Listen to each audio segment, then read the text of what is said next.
Hola, bienvenidos a esta edición especial del Discipulado, una vida abundante en Cristo Jesús. Y también en nuestras casas estamos en nuestros grupos de amistad llevando un mes precioso hablando de la pasión de Jesucristo. Y el tema de esta semana es que Jesús vino a servir y a no ser servido. Debes usar, si eres uno de nuestros líderes en casa, el Lifebook de este año y de esta temporada, en donde está el bosquejo bíblico a seguir. Esto toma tiempo de oración, redactarlo, escribirlo.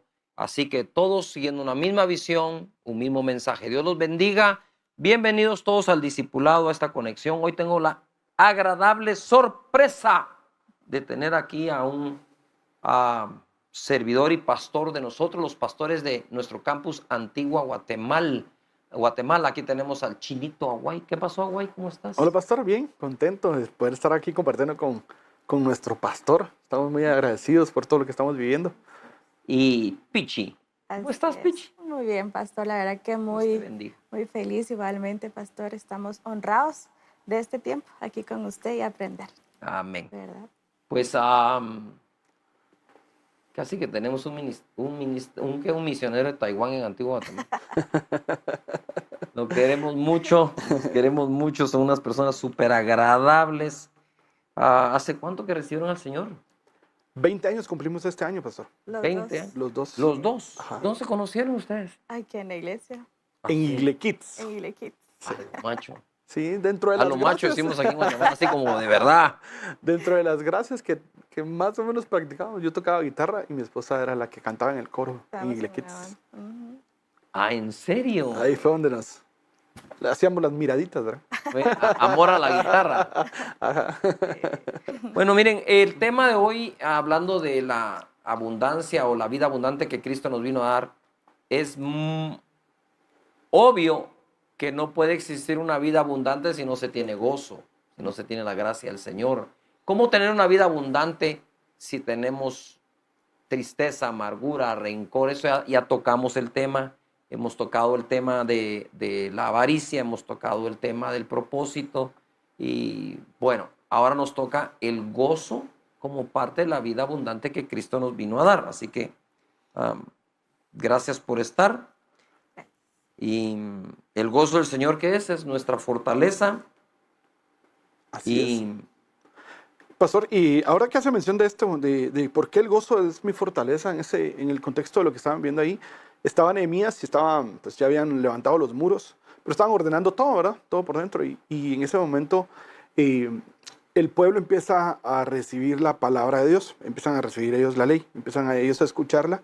Y cuando empiezan a escucharla se dan cuenta que habían muchísimas cosas por medio de la palabra que empiezan a ser tocados porque la palabra que estaban recibiendo los estaba confrontando, los estaba redarguyendo, los estaba haciendo todo lo que hace la palabra cuando nos llega a nuestro corazón. Por supuesto.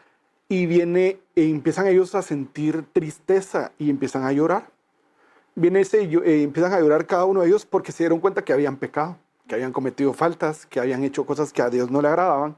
Y entonces en ese momento es cuando sale corriendo Nehemías y les dice, en medio de la tristeza, de lo que están sintiendo, les dicen, es cuando viene ese versículo. Y les hace mención de que lo que están viviendo, solo sepan que tenemos un Dios que nos tiene misericordia. Es un Dios de amor. Y que el gozo del Señor es nuestra fortaleza. En medio de la tristeza que ellos sentían por la culpa, por el pecado, fue que ellos recibieron este mensaje de parte de Nehemías. Y es ahí donde ellos se levantan y adoran en el día del Señor. Y se alegran y Él les dice, conténtense, alégrense. Y es que ellos son avivados en su corazón y empiezan ellos a tener la transformación de vida. Increíble. Y la verdad que yo creo que todos vivimos ese proceso, ¿verdad? Cuando venimos a Dios. Dios nos transforma, nos restaura y empezamos a tener ese gozo en Él. Y sobre todo el gozo en servirle al Señor en su obra, ¿verdad? Nosotros llevamos 20 años estando sirviéndole al Señor. Y la verdad es que con cada reto que el Señor ha puesto, algo ha pasado. Y es que la pasión y el gozo del Señor ha crecido en nuestras vidas. Es cierto, el camino no es fácil. No. No es nada fácil, pero... Pero, Pichi, una pregunta. A ver. El camino no es fácil para nosotros cristianos, para seguidores de Jesús, o el camino no es fácil en realidad para nadie. Para nadie. Claro. Yo no veo que sea fácil el camino de un artista, fácil el camino de un cantante, fácil el camino de un deportista, fácil el camino de un empresario, fácil el camino de un estudiante. Como yo tenía un amigo que estudió en Harvard y en Columbia y me decía, mira, me decía, y para que estés tranquilo, a mí también me decían chino. Entonces este amigo me dice, mira, chino, me dice, porque siempre hay uno en la clase, ¿va? Y yo era el de la clase, entonces me decía, mira, chino, me decía, la gente viene a mí y me dice, a la voz, qué dichoso estudiaste en Harvard. Me dice, qué dichoso, ni que nada, ni dormía, me dice, apenas comíamos. Porque nos ponen tanta carga de estudio y cuidado, la nota no es buena porque vas para afuera. Claro. Entonces, no, el camino no es fácil ni para unos ni para otros, pero creo que a los que tenemos al Señor,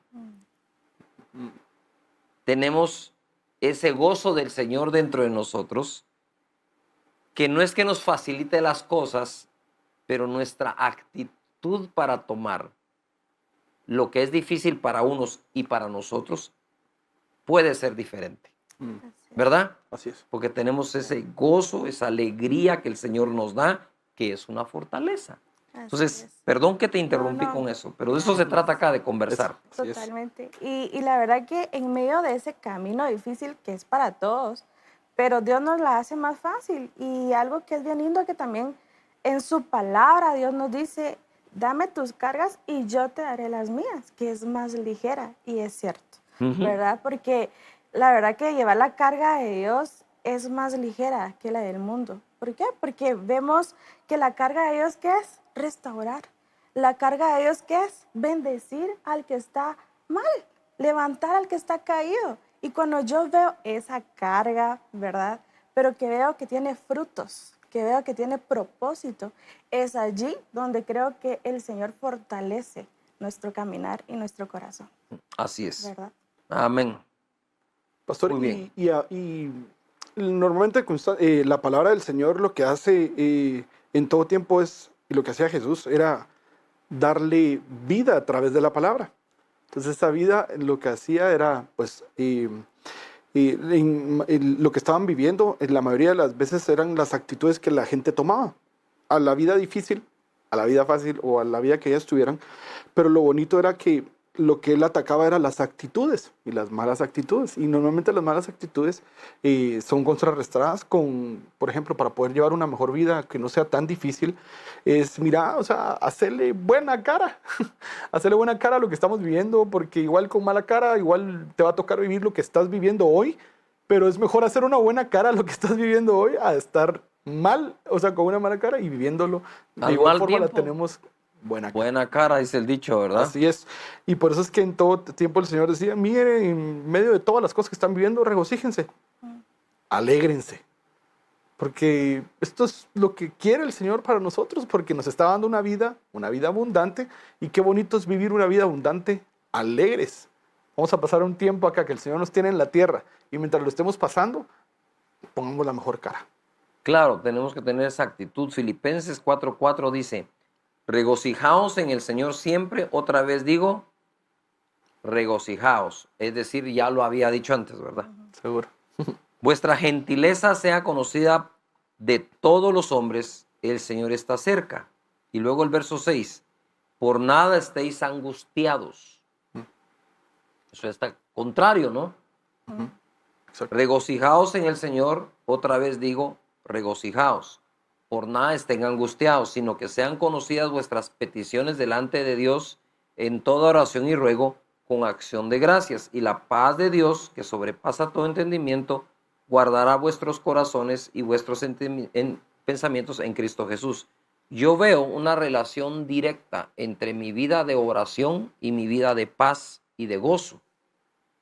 A veces mucha gente dice, no, es que Dios que me dé paz. Y yo le pido a Dios paz, pero realmente la pide uno desde la angustia y no desde la fe que Dios me puede dar paz. O sea, no es lo mismo venir angustiado delante de Dios, lo cual se vale, y Claro. a dónde más voy a ir, pues, que ir angustiado delante de Dios sin tener la fe que me va a dar paz. No es lo mismo ir al médico creyendo que me voy a morir que ir al médico creyendo que me va a dar una solución. No es lo mismo ir donde el abogado creyendo que él va a tener una solución al problema que creyendo que no la va a tener. Entonces, la fe en Dios a la hora de orar tiene mucho que ver con este estado emocional. La Biblia dice que el reino de Dios es justicia, paz y gozo en el espíritu. Paz y gozo son parte del reino. ¿Y cómo puedo tener yo una vida abundante si no tengo ni paz ni gozo? O sea, esa vida abundante debe llevar gozo y debe llevar paz. Así Y es. evitar todo lo que nos lo quite o aprender a manejarlo, ¿verdad? Así que este libro de Filipenses es extraordinario. Algo que quieran decirnos, agregar. Aquí hay tanta escritura en este bosquejo precioso. Sí, y eso es lo que al final, lo que decía de la vida de oración, ¿verdad, pastor? Porque dentro de la vida de oración está la vida también de la lectura. Ujú. Y pues la oración nos lleva a conocer más, a hablar con el Señor, pero la lectura nos hace abrir pues nuestro corazón para recibir la palabra que Dios tiene para nosotros. Y muchas de las palabras que el Señor habla es, por ejemplo, yo hacía alguien me decía, mira, me preguntaba cuántas veces está escrita la palabra no temas, por ejemplo. Está escrita 365 veces en la Biblia. O sea, imagínense toda la cantidad de veces para todos los días es, mira, no temas. El día 2, no temas, no temas. Para todo hay un no temas. ¿Por qué? Porque el Señor sabe que en algún momento de nuestra vida tenemos miedo.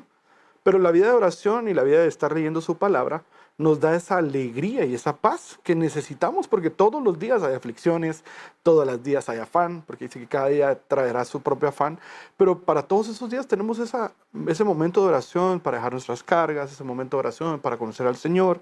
Y realmente, pastor, yo admiro algo de usted.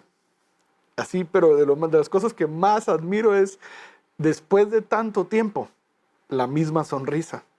Después de tanto tiempo y de lo vivido, el gozo. Y eso se transmite porque en medio de lo que puedan decir, lo que pueda pasar, y después de tanto tiempo en una trayectoria, uno recibe muchas heridas.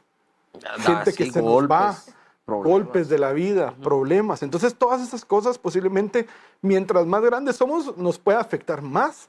Porque ya no somos los que teníamos 20 años, pues 20 años era así como una aguantada, pero conforme pasa el tiempo y tantas heridas, tantos comentarios, tantas cosas, posiblemente nos pudieran desgastar. Pero puede estar la antítesis a eso. Entre más grande, menos te afecta. Es decir, depende cómo lo tomaste desde joven. Si te afectaba una cosa, te afectaba la otra, te afectaba la otra, llegas desgastado al momento donde los problemas son más pesados, más grandes, más delicados, etcétera. La persecución también es más intensa. Pero si desde joven o niño tomaste las cosas con una buena actitud, ¿verdad? Yo me recuerdo que de niño yo dije, yo decido ser feliz, no importa qué, ¿verdad? Porque cuando vi yo el inminente divorcio, separación de mis padres, hijo único de los dos, me quedaba solo, rodeado de amigos con todos sus matrimonios de sus padres, digo, bien, ¿verdad? Digo yo, no, momento. Razones para ser infeliz van a haber toda la vida. No sé cómo fui, digamos, así de sabio, tan pequeño, pero dije, no, yo decido ser feliz. Yo voy a ser feliz. Yo soy feliz. Y como que esa premisa establecida en mi corazón, que creo que vino del cielo, entonces todo lo contrario, todos los daños, ofensas y cosas que se me hicieron desde pequeño hasta la fecha han contribuido a que entre más grande, menos daño te hacen. Entonces va a depender de eso. Si desde pequeño no lo manejo, entonces entre más grande, más frágil, porque de tanto golpe te vas rajando y te van dando y te van dando y te van dando, y cuando esas fisuras están, basta un pequeño toque para que se rompa. Un pequeño toque que no rompe solo, rompe porque todos los demás pequeños toques ya te afectaron, ¿verdad? Y eso es tener gozo en la Estar alegre. Eso es tener gozo en la tribulación, Sí. ¿verdad? Porque dice que la tribulación en nosotros va a producir fe, ¿verdad? Dice, sabiendo que la prueba de vuestra fe produce paciencia. Ujú. Y yo creo que con los años, lo que vivimos, esas situaciones, va a formar en nosotros esa paciencia. En vez de ser destruidos, lo único que nos está haciendo es construir algo en nosotros para ser mejor, ¿verdad? Y aprender a tener gozo, pues, en el sufrimiento y en las tribulaciones, ¿verdad? Mira, yo hablando de eso que decían que se va acumulando, yo les voy a contar ¿qué? Esta parte de mí. En medio de todas las persecuciones, como dice la gente, hay críticas, hay difamaciones, hay incriminaciones y se manejan las tres de diferente forma. Las críticas, tenés que saber que cuando tú haces las cosas bien, vas a despertar envidia. No es que seas, tampoco te creas como que la mamá de Tarzán, que todo el mundo te envidia, porque tampoco sos eso, pues, cálmate. La otra es, las difamaciones son mentiras y que es una violación al 9º mandamiento de la ley de Dios. Y como digo yo, el que está difamando de una persona, él sí está cometiendo pecado, ¿verdad? Sí. Por eso no hay que hablar lo que a uno no le consta, y si le consta, la verdad es que tampoco. Uno se cura en salud delante de Dios. La tercera, la incriminación. Entonces, cuando se incrimina, cuando eso tiene que ver con cortes, tiene que ver con leyes, tiene que ver con eso, pues hay que pelearlas de esa misma forma, o sea, en el marco legal. Pero lo que quiero decirles es que cada vez que yo empecé a recibir buenas noticias, ¿verdad? Buenas noticias que operan y han operado a nuestro favor ante las difamaciones e incriminaciones, pues te alegras. Pero no me lo vas a creer, pero era el día que con más peor mal humor pasaba. Pasaba de un humor espantoso. ¿Era ese día o al día siguiente? Sin ninguna razón. Y entonces ya cuando me pasa 3, 4 veces digo, no, un momento, yo no soy así, yo no soy un tipo ni amargado, ni enojado, ni que ande echando pestes. Normalmente lo que tú dices es cierto. A pesar de eso, trato de mantener el gozo, la alegría, el positivismo, la fe en Dios, la confianza, etc. Pero ¿por qué me pongo tan mal? Y era porque sí. Había algo que al traerte la buena noticia ante algo malo que te habían hecho, pues te recuerdan lo malo que te hicieron, ¿verdad? Aunque ya no está, porque Dios está haciendo justicia. Y entonces empieza a manejarse esa dualidad en ese momento en que ¡qué alegre! ¡Ay, pero qué enojo! Y esa cosa, manejarla es un arte. Tienes que ir a la presencia de Dios, hacer notoria tu petición, tu rogativa y tu oración delante de Él, para que la paz que sobrepasa todo entendimiento gobierne tu corazón y tus pensamientos. Ay, Señor, decía yo. Y entonces se va. No hay que dejar que esas cosas le roben a uno la vida abundante que Cristo le vino a dar. Sí. ¿Verdad? Así es. Así que tenemos nosotros acá, 1 Tesalonicenses 5, ¿no? No lo hemos leído, ¿no? No. Verso 16 dice, estén siempre alegres o gozosos. Voy a tratar de diferenciar. Por eso a mí me gustan las versiones más apegadas al original. Porque una persona triste, incluso amargada, puede tener momentos de gozo, pero nunca llegar a ser una persona alegre. Porque el gozo puede ser el gozo es un momento. Un momento. ¿Quieres? Es cierto. Pero la alegría es un estado constante de ánimo en una persona. Es una persona alegre que puede tener momentos muy tristes. Y una persona triste puede tener momentos de mucho gozo. Pero es momentáneo. ¿Quieres? Entonces, debemos ser personas alegres con momentos de gozo y momentos de tristeza. Pero si el gozo del Señor es mi fortaleza, ¿la tristeza qué es? Sí. Su debilidad. Debilidad. Exacto. La tristeza debilita. Por eso, cuando hay falta de perdón, cuando todo eso está dentro y te lleva a un estado constante de tristeza, al final te lleva a un estado de debilidad. ¿Verdad? Sí. Entonces, Y es lo que se está queriendo vivir ahorita. O sea, la depresión está muy fuerte en este tiempo. ¿verdad? La ansiedad, pero todo es falta de ello, de no encontrar, De una llenura de Dios. ajá, totalmente, eso es. Si tenés una llenura de Dios, eso va a resultar, ¿verdad? Dice aquí, oren sin cesar, de inmediato. Den gracias a Dios en toda situación, porque esta es su voluntad para ustedes en Cristo Jesús. No apaguen el espíritu, no desprecien la profecía. Dice, sométanlo todo a prueba, aférrense a lo bueno, eviten toda clase de mal, que Dios mismo, el Dios de paz, los santifique por completo y conserve todo su ser, espíritu, alma y cuerpo, irreprochable para la venida de nuestro Señor Jesucristo. El que los llama es fiel y así lo hará. Y yo pienso que uno puede encontrar gozo en muchísimas situaciones, ¿verdad? Así es. Una es el gozo que tuvo aquel hombre luego de ser bautizado, ¿verdad? En agua, fue lleno de gozo. Eso está en Hechos 8:39. El eunuco, luego de ser bautizado, se fue lleno de ¿qué? De gozo. De gozo. Pero él llegó lleno de preguntas, De dudas. de dudas, ¿se recuerdan? Sí, sí. Y creo que fue Felipe, Sí, fue Felipe. ¿verdad? El que la resuelve y después dice, ¿qué impide que este se bautice en agua?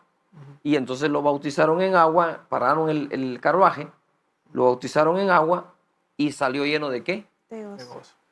¿Pero por qué el bautismo? ¿Por qué al ser bautizado se llenó de gozo? A ver. Pues el bautismo ¿Por qué es crees? yo creería que porque se convirtió en una nueva criatura, a una nueva persona. Y obedeció a la fe. Digo eso. Uf, La obediencia debería causar gozo. así es. Amén. Si Jesús dice, bautícense, bauticémonos. Si dicen, prediquen como podamos. Sí. Lo que nos diga, hagámoslo. Y va a producir en nosotros, ¿qué? Gozo. A ver, léete la que sigue. Sí. Dice, gozo también podemos encontrar en la lectura de su palabra. Jeremías 15:16 dice así, fueron halladas tus palabras y yo las comí, Wow. y tu palabra fue por gozo y por alegría de mi corazón, porque tu nombre se invocó sobre mí, oh Jehová Dios de los ejércitos. A ver, ¿qué tenemos que decir de eso? Qué lindo, ¿no? Qué lindo, ¿verdad? Yo me puse a pensar que si fuera literal que se lo haya comido. Por cierto, por ahí yo había oído una historia de un profeta que su mamá licuaba la Biblia, No, hombre. los Ah, sí. papeles, Ándate por Sí, allá. y se lo daba y se la No, comía. no. Pastor, ahorita que Bueno, hay cada caso en esta vida, ¿verdad? ahorita me hizo mucho ruido lo que hablaba de la obediencia. Y pues desde que somos chiquitos normalmente obedecer nos cae mal. O sea, tal vez es una rebeldía dentro de nuestro corazón. Y ahorita que hacía mención de eso de la obediencia, me puse a pensar cuando uno es niño, era así como, "Ala, tiene que ser obediente". Y no Cae lo mal. comprendía. Ahí cae. Uno no lo comprendía. Pero creo que si pudiera hablar desde lo más profundo de mi corazón, lo único que he hecho yo desde que conocí al Señor es ser obediente. No he hecho otra cosa, y incluso le digo al Señor, mira, para mí es más fácil que solo o sea, que me pongas aquí, solo me digas a dónde tengo que ir y punto. O sea, mientras más sencilla o sea, yo soy una persona que si tú dijiste aquí, ahí no hago preguntas, no hago, solo vamos. Y ahora que tuve esta imagen de niño, me recuerdo que no era una persona, era un hombre muy rebelde. Fue algo que me costó muchísimo, pero eso fue la La transformación de rebelión vida. viene atada al corazón del niño. Todos somos rebeldes, la verdad. Y la vara de la corrección la ahuyentas. Por eso es que... Por eso es que- No hablemos de vara, No, es que ¿sabes qué pasa? Que todo el sistema de hoy, con toda la generación de cristal, es que ya ni podés educar a tus hijos porque casi que es un delito. Y lo que están creando con esto es toda una humanidad lista para una gran rebelión. Porque la rebelión sigue atada en el corazón. Así Y eso puede ser un detonante horroroso, ¿verdad? Por eso la vida y la familia importa mucho hoy en día. Mira, hemos en una de esas series de televisión que vimos en casa. Es una serie de vaqueros Y dentro de los vaqueros hay uno que incluso lo marcaron. No es hijo del dueño de la hacienda, pero es el que menos bolas se hace para obedecer. Si le dicen que se tiene que poner casi que de carne de cañón, se pone, y al final es el tipo que menos bolas se hace para vivir. Porque él sabe que este finquero le rescató la vida y su vida se la debe a él. O sea, él debió haber estado muerto desde niño. O sea, que todos los días que vive es un día extra. Y entonces, conforme uno va viendo, parece que en esta historia este no es el actor principal. Sin embargo, te va cautivando el hecho de que está ahí para vida o para muerte sin ningún problema. Sin ningún problema. De hecho, enfrentan una batalla y le dice el dueño de él, disculpa que te tuve que pedir esto en este día, que era cuando tenían que ir a rescatar a una persona. Y él le dice, señor, le dice, o jefe, no hay mejor día para esto que este. Y el tipo tiene que ir enfrente recibiendo los plomazos, se supone, de todos, en esa misión que van a tener. Y entonces digo yo, este tipo, y todos los demás viven en un relajo terrible. Y él, tal cosa, sí, tal cosa, sí, tal cosa, sí, tal cosa, sí. No se hace bolas. Y cuando obedecemos al Señor, realmente es como decimos en Guatemala, no hacernos bolas, no enredar nuestra vida. Él dice hay que hacerlo y seguro va a ser bueno. El gozo de él, el gozo de la lectura de la palabra o recibir la palabra, porque de verdad cuando uno recibe una palabra de Dios, cuando estoy en una predicación, uy Señor, qué palabra, y se siente aquello, ¿verdad? El gozo de la oración, dice la palabra en Juan 16, 24, hasta ahora nada habéis pedido en mi nombre, pedid y recibiréis para que vuestro gozo sea cumplido, pero más que la oración es pedir, ¿verdad? Sí. Para que vuestro gozo sea cumplido. Hay gozo en medio de las tribulaciones. A ver, léete ahí, Pichi, Santiago 1:2. Dice, hermanos míos, tened por sumo gozo cuando os halléis en diversas pruebas. Sabiendo, irónico. Sabiendo que la prueba de vuestra fe produce paciencia. Va, mira, la prueba de vuestra ¿qué? Fe. ¿Produce qué? Paciencia. Y sin fe y paciencia, no se heredan. O con fe y paciencia se heredan las promesas. Entonces dice, tengan por sumo gozo cuando estén en diversas pruebas, porque de ahí va a surgir la fe y la paciencia con la que obtengo la promesa. ¿Ves? El que entiende esto recibe ese gozo. Dice, no, tranquilos, lo que viene es mejor. Amén. Lo que viene es bueno, es como el entreno. Sí. Tengan por sumo gozo cuando les duelan todos los huesos y músculos del cuerpo, ¿verdad? Porque sin preparación física no hay medalla de oro. Va a haber una medalla de oro, pero no sin dolor. Sí. Gozo en medio del sufrimiento. Hechos 5:41. A ver, Hawaii. Dice, y ellos salieron de la presencia del concilio, gozosos de haber sido tenidos por dignos de padecer afrenta por causa del nombre. Amén. Es un honor. ¿Qué eres? Es un honor que te persigan por causa de Jesús. Gozo en el servicio, 2 Corintios 1:24. No que nos enseñoremos de vuestra fe, sino que colaboramos para vuestro gozo, porque por la fe estáis ¿qué? Firmes. Qué bendición. Y por último, Hebreos 12:22. A ver, Pichi. Dice, por el contrario, ustedes se han acercado al monte Sión, a la Jerusalén celestial, la ciudad del Dios viviente. Se han acercado millares y millares de ángeles a una asamblea gozosa. ¡Wow! Eso está buenísimo. Sí. ¿Ustedes creen que el cielo va a ser como lo pintan algunos, todo blanco? ¿Así de monótono va a ser? No creo. Y la creación creo que nos revela cómo debe ser. Sí. Alegre, variado, hermoso. De verdad, el que no ve a Dios en la creación, difícilmente lo ve en algún otro lado. Dios es bueno y su gozo es nuestra fortaleza. Padre, en el nombre de Jesús te damos gracias por este día, por este momento, este discipulado, y te pedimos que cada persona sea llena de tu gozo inefable, Señor, ese gozo precioso, hermoso, abundante que nos das al darnos la vida y vida en abundancia. En el nombre de Jesús, amén. Dios los bendiga. Nos vemos bajo la unción del Espíritu Santo.